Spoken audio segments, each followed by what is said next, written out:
देशवासियांना केलेला आहे की कोणत्याही पद्धतीनं खर्च जो आहे तो टाळावा, अगदी सोनं खरेदी करू नये वर्षभर आणि मेट्रोने प्रवास करावा, अशा वेगवेगळ्या कल्पना ज्या आहेत त्या पंतप्रधानांनी आवाहन केलेलं आहे. कसं पाहता या आव्हानाकडे, काय सांगता? मला असं वाटतं की माननीय पंतप्रधान नरेंद्र मोदींचं आव्हान स्वदेशीकडे झुकावाचं आहे.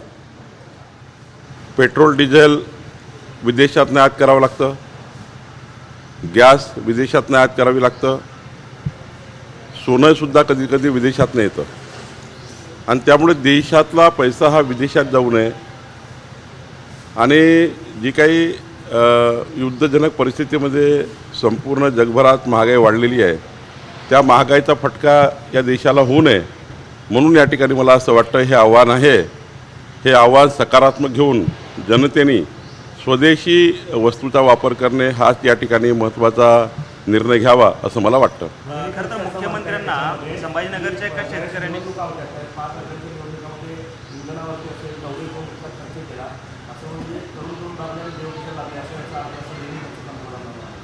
रोहिणी खडसे काय बोलल्या त्यावर उत्तर आमचे प्रवक्ते येतील.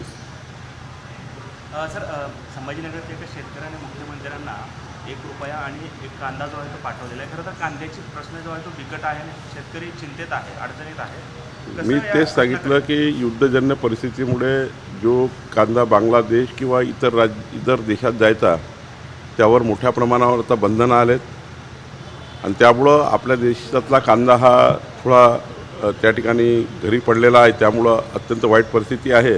पण सरकार या शेतकऱ्याबद्दल काही काळजी घेण्याचा विचार करत आहे.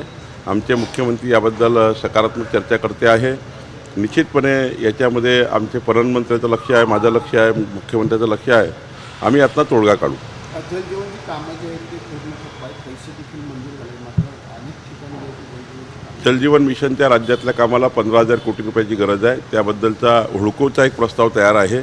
मला वाटतं त्यातला मार्ग निघेल. नितेश राणे जे मंत्री आहेत ते असं म्हणत आहेत की जी विकास लावंडेंवर शैक्षिक झाली त्यानंतर की संतांकडे वाकड्या नजरेने बघणाऱ्यांचा असाच कार्यक्रम नाही, त्यामध्ये कालही मी सांगितलं आपल्याला की पोलीस योग्य पद्धतीने सर्व बाबीचा तपास करत आहे आणि याचा जे काही तुम्हाला दिसेल की योग्य तपास झालेला, योग्य कारवाई झालेली. ओबीसी लेवलला 27 जाती अशा आहेत ज्यांचे केवळ कॉमा नावाचं स्पेलिंग मिस्टेक अशा कारणामुळे एनडीए सेंट्रल ओबीसीची जाती समावेश त्याच्याबद्दल मी फॉलोअप करणार आहे. कालच ती माहिती मला कळलेली आहे. कॉमा स्वल्पविराम वेलांटीमुळे 27 जातीचा त्या ठिकाणी ओबीसीमध्ये अडचणी निर्माण झाल्या. राज्यामध्ये 18 प्रगत जाती, 12 बोलतेदार समाज याला मजबूत करणे राज्य सरकारची जबाबदारी आहे. राज्य सरकार फॉलोअप करेल.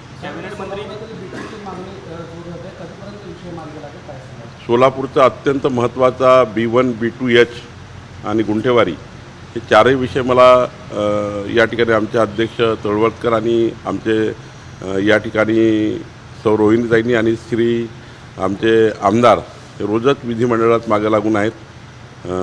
या ठिकाणी आमदार कोठेजी आणि त्यांनी हा प्रश्न महानगरपालिकेच्या निवडणुकीची माझ्यासमोर मांडला होता, विधानसभेच्या निवडणुकीच्या वेळी माझ्यासमोर मांडला होता.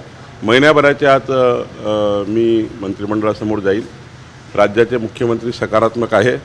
त्यांनीसुद्धा सोलापूरवासियांना शब्द दिला आहे की येणाऱ्या महिन्याभरामध्ये B1, B2 आणि H हा जो सत्ता प्रकार झालेला आहे यामुळं लोकांच्या बांधकामावर बंधनं आले आहेत, त्यांना त्याचं स्वामित्व मिळत नाही आहे. त्यामुळं ह्या सर्व प्रॉपर्टी क्लास 1 करणे, या प्रॉपर्टी फ्री होल्ड करून देण्याची शासनाची भूमिका आहे. महिन्याभरात शासन निर्णय घेईल. दुसरं गुंठेवारीमध्ये कालच मी चर्चा केली आहे. आमच्या महानगरपालिका आयुक्त, आमचे तिकडे SLR आहेत, कलेक्टर आहेत, त्यांना मी सूचना दिलेली आहे की महिनाभराच्या आतमध्ये गुंठेवारी जी आहे ती गुंठेवारीमध्ये जे लेआउट अडकलेले आहेत त्यामध्ये तुकडेबंदी कायद्याचा वापर करून त्या सर्व एकीकडे तुकडेबंदी कायद्याचा वापर करणे म्हणजे तुकडेबंदी कायद्यानुसार मुख्य प्रॉपर्टी कार्ड जे आहे लेआउट धारकाचं त्या कार्डवर सर्व तिथे राहणाऱ्या रहिवाशाची प्रॉपर्टीची नावं घेणे. तुकडेबंदी साधारणतः एकच आहे. तुकडेबंदी कायद्याचा अंमल करणे, जो कायदा आम्ही निरस्त केला त्याच्या कलमाचा वापर करणे आणि इकडे गुंठेवारी कायद्याचा वापर करणे.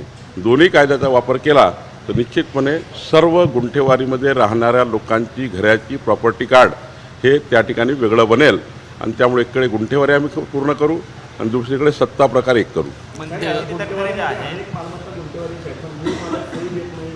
त्याला काही फरक पडणार नाही फार. लोकाला अशा प्रकारे फसवता येत नाही, म्हणूनच तुकडेबंदी कायदा निरस्त केला आहे. रहिवासी क्षेत्र असेल, गुंठेवारी झाली असेल, तुकडे पडले असतील, अनधिकृत लेआउट झाले असतील, ही सर्व मालमत्ता जर त्या मुख्य प्रॉपर्टी कार्डमध्ये जर आली आणि त्या सर्व घरमालकाची नावं त्या ठिकाणी प्रॉपर्टी कार्डवर आले तर निश्चितपणे हा मार्ग निघतो. नागपूरमध्ये आम्ही 1.5 लाख घरांना असा निर्णय घेतलेला आहे. सोलापूरमध्ये हा निर्णय आम्ही घेऊ. देवस्थानाच्या ज्या जमिनी आहेत त्या कसणाऱ्यांनाच मिळतील, गावठांमध्ये जे कसणारे आहेत त्यांनाच त्या मोफत मिळतील, अशा पद्धतीचा राज्य सरकारचा निर्णय. गल्लत आहे तुमची, असा निर्णय नाही आहे. परवा आम्ही महसूलच्या वेबसाईटवर कायदा अपलोड केलेला आहे. माझी राज्याच्या सर्व जनतेला आपल्या माध्यमातून विनंती आहे, त्या कायद्याचं प्रारूप आलेलं आहे. आपल्या सर्वांना त्यावर हरकती सूचना देण्याचे अधिकार आहेत. त्यावर स्पष्टपणे असं लिहिलेलं आहे की देवस्थानाचे हक्क बाधित ठेवून कुळाचा अधिकार काय, वहिवाटदाराचा अधिकार काय, याचे अधिकार आम्ही या ठिकाणी त्या कायद्याने आम्ही डिवाईड करणार आहोत किंवा कायद्याने आम्ही देणार आहोत. देवस्थानाच्या अधिकाराला मात्र कुठे धक्का लागणार नाही. पण हे करत असताना वहिवाटदार आणि कुळं याचेही रक्षण करण्याचा विचार सरकार करत आहे. अशोकनाथ प्रकरणात असं सांगता येतं की एक मोठं रॅकेट काम करत आहे नावं वगळण्यासाठी. मोठे मासे आहेत, हे काळा अध्याय आहे महाराष्ट्र राज्यातला. कशामधले नाव? अशोकनाथ प्रकरणात जे आहे मोठमोठे लोकांची नावं आहेत, ती नावं वगळण्यासाठी एक मोठं आर्थिक रॅकेट काम करत आहे. देवेंद्रजी फडणवीसचं सरकार, आमचं सरकार कुठेही टाचणीभरही चूक होऊ देणार नाही. आमची SIT अत्यंत चांगल्या पद्धतीने काम करत आहे. देवेंद्रजीचं रोज लक्ष या विषयावर आहे. कोणी गडबड करू शकणार नाही, इतकी खबरदारी माननीय मुख्यमंत्र्यांनी घेतली आहे.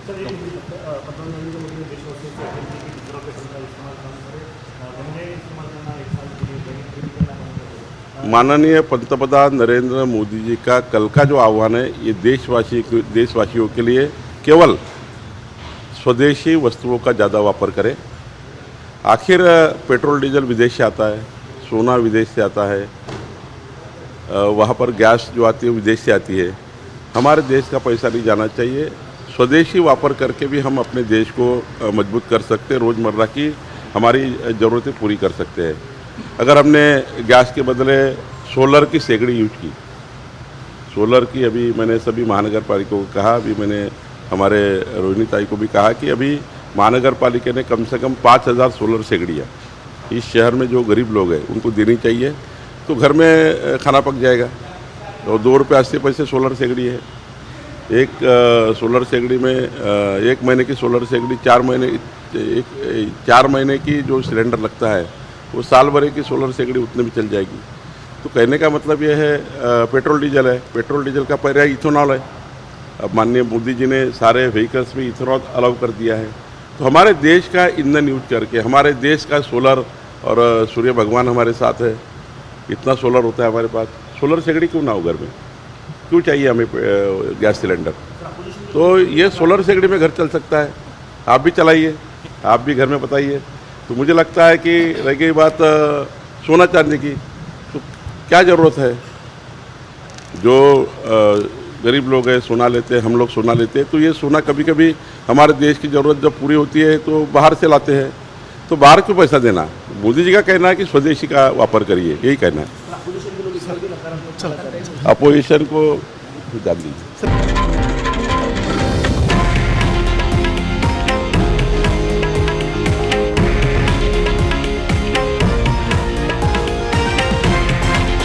हे आहे देशातील नंबर 1 न्यूज नेटवर्क आणि आपण पाहत आहात TV9 मराठी, एकमेव.